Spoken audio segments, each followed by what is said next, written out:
Bismillahirrahmanirrahim. Assalamualaikum warahmatullahi wabarakatuh. Alhamdulillahirrabbilalamin. Wabihi nasta'inu ala umri dunya waddin. Assalatu wassalamu ala asrafil anbiya'i wal mursalin wa ala alihi wa sahbihi ajma'in. Amma ba'du. Alhamdulillah, kita hadapkan kepada Tuhan Yang Maha Esa, Allah Subhanahu wa taala, yang mana masih tetap memberikan kita kesehatan ya, lahir dan batin, masih dalam keadaan iman dan Islam, sehingga membuat kita masih mampu untuk berbuat hal-hal yang positif. Salah satunya itu untuk tetap terus belajar. Sebelum lebih lanjut, marilah pembelajaran kita pada kali ini diawali dengan baca basmalah. Bismillahirrahmanirrahim. Pada tema kali ini kita akan membahas terkait usul fikih ya. Usul fikih ini sebenarnya apa? Ilmu usul fikih itu apa? Dan kita akan telaah sebenarnya kata usul fikih ini berasal dari mana ya. Kira-kira metode apa aja yang ada di sini, seperti itu. Nanti lebih lanjut kita akan bahas satu persatu tentang bagaimana perbedaan antara fikih dan usul fikih serta syariah itu sendiri apa. Ini kan tiga kata atau tiga kali yang memang saling berkaitan seperti ya. Jadi sebelum ibu mulai pembelajaran, ibu berharap kalian fokus ya, fokus mendengarkan terlebih dahulu sebentar saja terkait penjelasan ibu mengenai pengertian usul fikih itu sendiri ya. Sebelum kita masuk kepada pengertian usul fikih, kita baiknya lebih dulu mencari tahu terkait fikih itu sendiri. Jadi fikih itu sendiri apa sebenarnya ya? Fikih ini sebenarnya merupakan kumpulan ya dari hukum-hukum syara yang mana berhubungan dengan ucapan dan perbuatan kita, seperti itu. Jadi yang diambil dari nas dan sunnah, seperti itu. Jadi sunnah itu dalil-dalil yang syar'i, seperti itu. Jadi kadang ada hukum yang belum ada diatur dalam nas, sehingga kita memerlukan dalil-dalil di luar nas untuk menguatkan hukum itu sendiri, seperti itu. Itu fikih. Lalu ilmu fikih itu sendiri apa ya? Kalau ilmu fikih itu sendiri ini merupakan pengetahuan hukum yang mana berkaitan tentang hukum-hukum syara yang praktis, seperti itu. Yang mana tadi diambil dari nas dan sunnah. Jadi ini merupakan kumpulan atau komparasi antara hukum-hukum syara yang mana yang bersifat praktis, jelas, yang tinggal kita lakukan, seperti itu ya. Jadi kita tinggal melaksanakan tanpa kita harus mengetahui ini asalnya dari mana, hukum ini dari mana asalnya, itu tidak seperti itu, karena udah diambil dari nas dan dalil-dalil yang terrinci, seperti itu. Itu ilmu fikih. Lalu kita memasuki kepada usul fikih itu sendiri ya.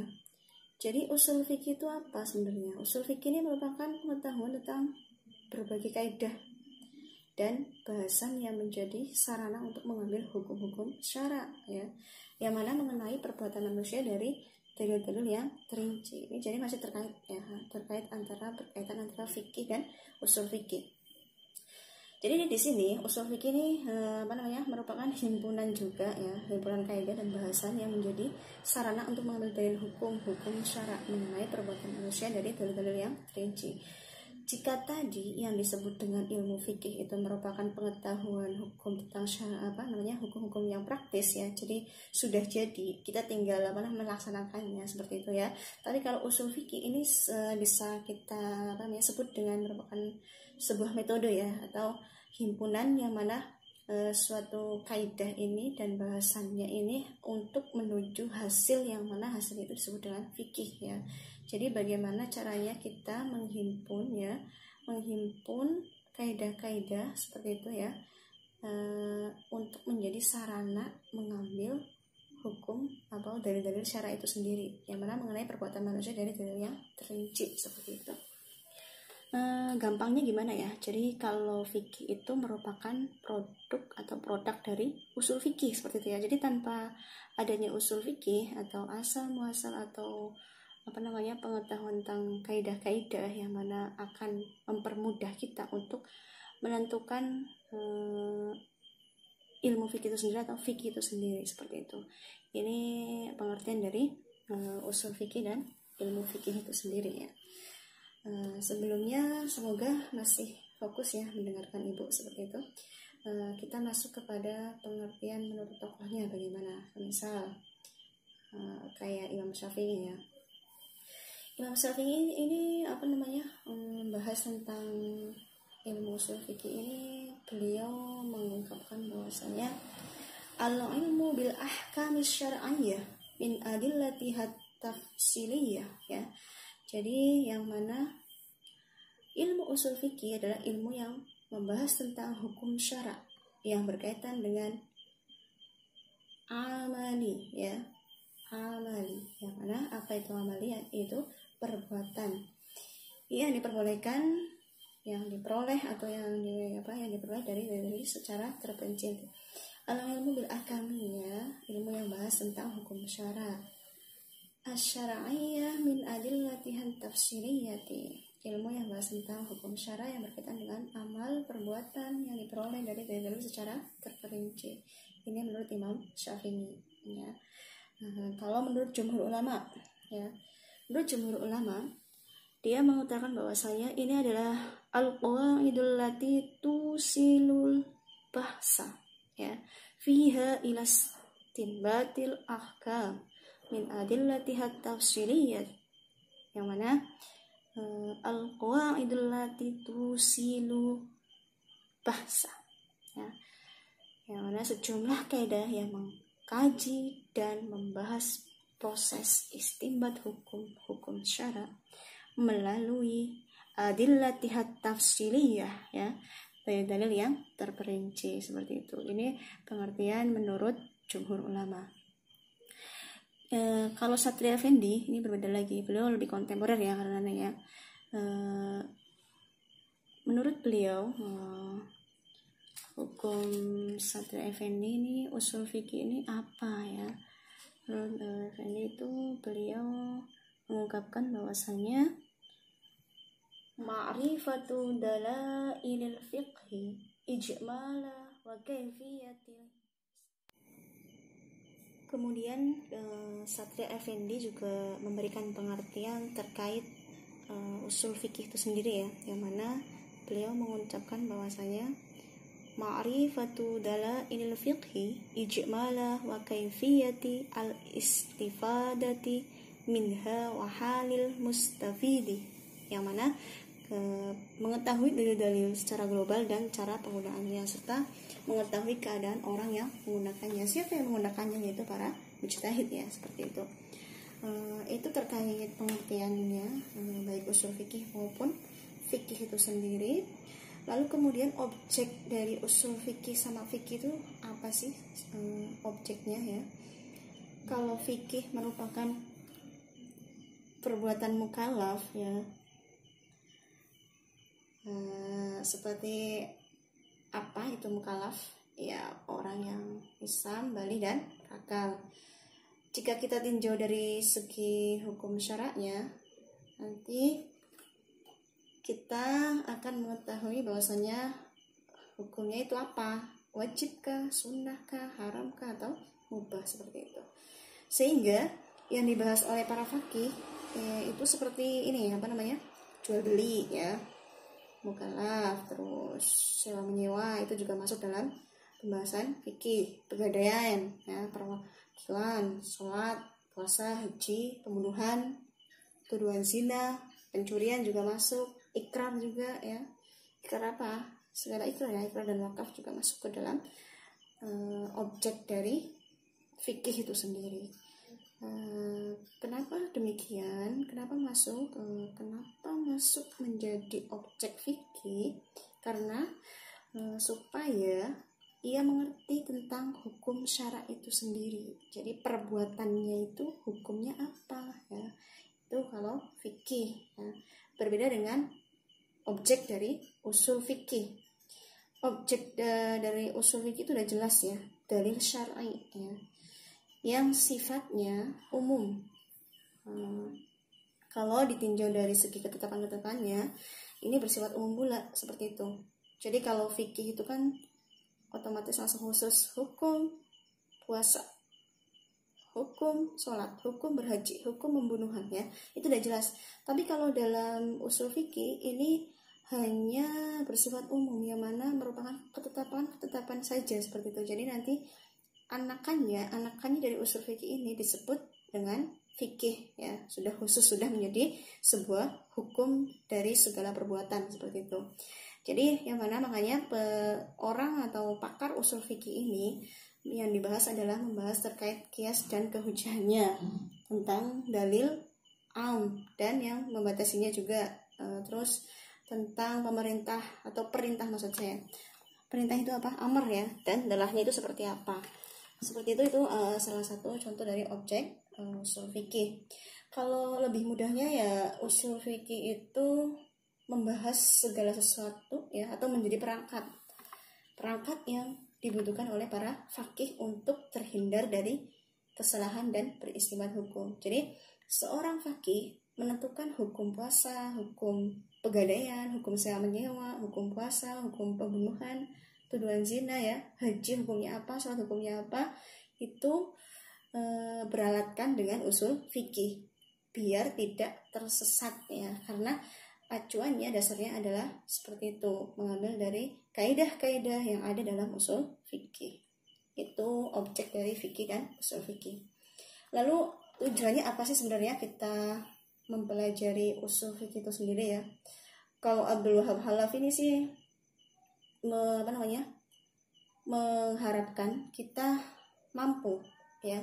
Tujuannya adalah kita setelah mempelajari usul fikih adalah untuk mampu menerapkan kaidah-kaidah dan teori-teori terhadap dalil-dalil yang rinci, yang mana akan menghasilkan hukum syara yang ditunjuki oleh dalil itu, seperti itu. Jadi bukan hanya untuk tahu ya, tapi sekaligus menerapkan kaidah-kaidah yang ada, seperti itu.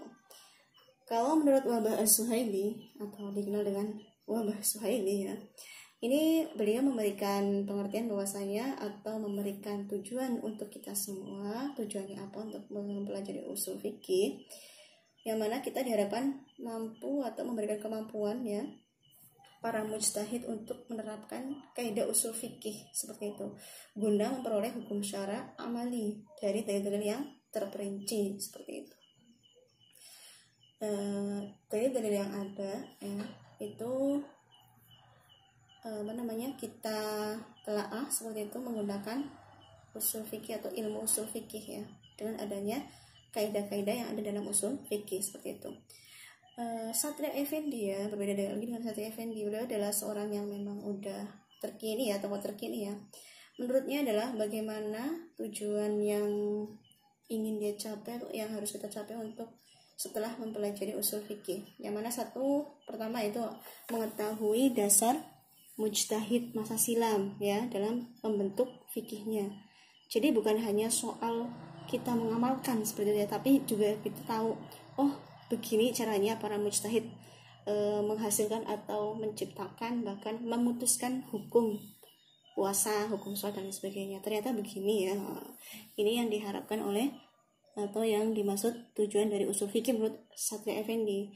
Tidak hanya itu, memahami ayat-ayat ahkam dan hadis ahkam serta mampu mengistinbatkan suatu hukum yang berdasarkan pada keduanya. Ini juga merupakan tujuan menurut Effendi itu sendiri. Ya, yang ketiga itu mampu secara benar melakukan perbandingan mazhab fikih, ya, studi komparatif di antara para ulama fikih dari berbagai mazhab.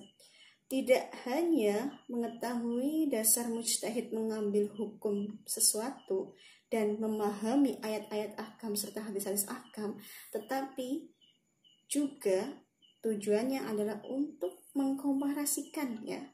Jadi membandingkan antara pendapat ulama fikih dan dari berbagai mazhab. Ini adalah tujuan mempelajari usul fikih menurut para tokoh seperti itu. Lalu perbedaannya apa sih usul fikih dengan fikih ya? Udah jelas ya, tadi di depan udah saya paparkan bahwasanya terkait usul fikih itu sendiri, objeknya adalah pertama jelas, bahasanya adalah kaidah-kaidah umum kulli ya, dan hukum yang bersifat umum pula seperti itu. Berbeda dengan usul fikih. Berbeda dengan fikih. Kalau fikih objeknya bahasannya adalah berupa dalil yang bersifat juz'i. Apa itu juz'i? Khusus seperti itu. Kalau kulli itu umum, tapi juz'i itu khusus seperti itu. Tidak hanya itu, perbedaannya juga terkait tujuannya. Kalau tujuan usul fikih itu agar kita mendapatkan ilmu ya, untuk dapat menerapkan kaidah-kaidah kulli ya terhadap nas-nas yang syariat ya, nas-nas yang syariat itu sendiri. Ini tujuan perbedaan. Yang kedua, kalau tujuan dari fikih itu sendiri malah justru tujuannya untuk menerapkan ya hukum syariat terhadap perbuatan dan ucapan mukallaf seperti itu. Tujuan antara usul fikih dan fikih ya, kalau tujuannya usul fikih agar dapat menerapkan kaidah, nah kalau fikihnya adalah untuk menerapkan hukum syariat ya, yang terhadap perbuatan dan ucapan mukallaf itu sendiri atau kita seperti itu manusia. Lalu ada lagi ya perbedaannya, salah satunya adalah usul fikih ini merupakan pijakan bagi ilmu fikih, sedangkan fikih itu sendiri merupakan produk dari usul fikih seperti itu ya. Satunya lagi yang terakhir adalah terkait sifat kebahasannya. Jadi kalau usul fikih ini sangat bersifat kebahasan ya, masih sangat berbahasa seperti itu ya, karena isinya adalah kaidah-kaidah seperti itu. Tapi kalau fikih itu sifatnya adalah praktis, tinggal jadi, kita tinggal maka ya, tanpa harus memikirkan dari mana hukum ini didapat seperti itu. Ini perbedaan antara fikih dan usul fikih. Lalu apa itu syariat ya? Syariah atau syariat. Mungkin kalian udah banyak yang tahu ya, udah ada yang melajari terkait syariah karena kalian adalah mahasiswa syariah seperti itu. Menurut istilah syariah ini bisa kita artikan sebagai suatu sistem ya, atau aturan yang mana bisa kita jadikan sebagai sesuatu yang mengatur hubungan antara manusia dengan Allah atau hubungan manusia dengan manusia seperti itu. Ini adalah syariah. Kalian juga bisa buka nanti dalam surah Al-Maidah ayat 48 dengan surat Asy-Syura ayat 13 ya, Asy-Syura ayat 21 juga. Dalam ayat tersebut sudah dijelaskan terkait apa itu syariah ya, dan bagaimana penerapannya seperti itu. Untuk syariah secara istilah ini dapat kita artikan sebagai suatu sistem atau aturan ya, yang mana bisa mengatur hubungan antara manusia dengan Allah atau hubungan manusia dengan manusia. Kata syariah sebenarnya udah sering kita dengar atau kita lihat dalam Al-Quran ya. Salah satunya dalam surat Al-Jathiyah ya, ayat 18. Dalam surat Al-Maidah juga ayat 48 juga disinggung. Dalam surat Asy-Syura itu juga ada beberapa ayat terkait itu syariah. Kita telah terkait surat Al-Jathiyah ya, ayat 18. Ini untuk contoh kalian biar nggak bingung sih, contoh kata syariah ya. Kemudian kami jadikan kamu wahai Rasul berada di atas syariat, sunnah dan metode Islam seperti Rasul-Rasul sebelumnya. Engkau mengajak kepada keimanan dan amal soleh, maka ikutilah syariat ini dan janganlah engkau mengikuti hawa nafsu orang-orang yang tidak mengerti kebenaran, karena hawa nafsu mereka menyesatkan dari kebenaran ya. Jadi ayat ini udah ada ya dalam Al-Quran, jelas menerangkan terkait syariah itu apa seperti itu ya. Dalam surat Al-Maidah ayat berapa? 48 ya, juga dijelaskan. Nanti kalian baca ayatnya, dibuka Al-Qur'annya ya. Jangan setelah mendengarkan video ini justru malah kayak gitu aja. Tadi kalian juga perlu menelaah, membuka kembali kitab suci kalian ya. Yang mana artinya dalam surat ini, ayat 48 ini ya. Dan kami telah turunkan kepadamu Al-Qur'an dengan membawa kebenaran. Ya, membenarkan apa yang sebelumnya, yaitu kitab-kitab yang ditentukan sebelumnya, dan batu ujian terhadap kitab-kitab lain itu. Maka putuskanlah perkara mereka menurut apa yang Allah turunkan, dan janganlah kamu mengikuti hawa nafsu mereka dengan meninggalkan kebenaran yang telah datang kepadamu. Untuk tiap-tiap umat di antara kamu, kami berikan aturan dan jalan yang terang. Sekiranya Allah menghendaki, niscaya kamu dijadikannya satu umat saja. Tetapi Allah hendak menguji kamu terhadap pemberiannya kepadamu. Maka berlomba-lombalah berbuat kebajikan. Hanya pada Allah lah kembali kamu semuanya. Lalu diberitahukannya kepadamu apa yang telah kamu perselisihkan itu. Jadi nanti kalian telaah lagi ya terkait ayat-ayatnya. Di situ banyak penjelasan terkait apa itu syariah. Syariah itu yang bagian mana ya? Al-Maidah ayat 48, Asy-Syura ayat 13, terus Asy-Syura ayat 21 juga, surat Al-Jizyah ayat 18. Seperti itu ya.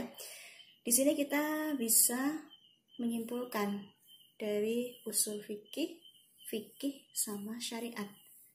Ya. Mana dulu nih, syariah dulu yang datang, atau fikih dulu, atau malah justru usul fikih dulu, seperti itu ya. Jadi kita jadikan bahan diskusi nih nanti ya, untuk menyimpulkan terkait syariah, usul fikih, dan fikih ya.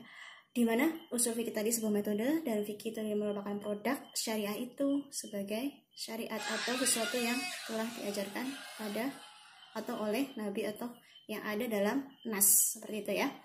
Kurang lebihnya dari saya mohon maaf. Semoga apa yang telah kita pelajari dapat bermanfaat baik masa kini ataupun masa yang akan datang. Amin. Mari kita akhiri pembelajaran pada kali ini dengan membaca hamdalah. Alhamdulillahirrabbilalamin. Subhanakallahumma wa bihamdika asyhadu an la ilaha illa anta astaghfiruka wa atubu ilaik. Wassalamualaikum warahmatullahi wabarakatuh.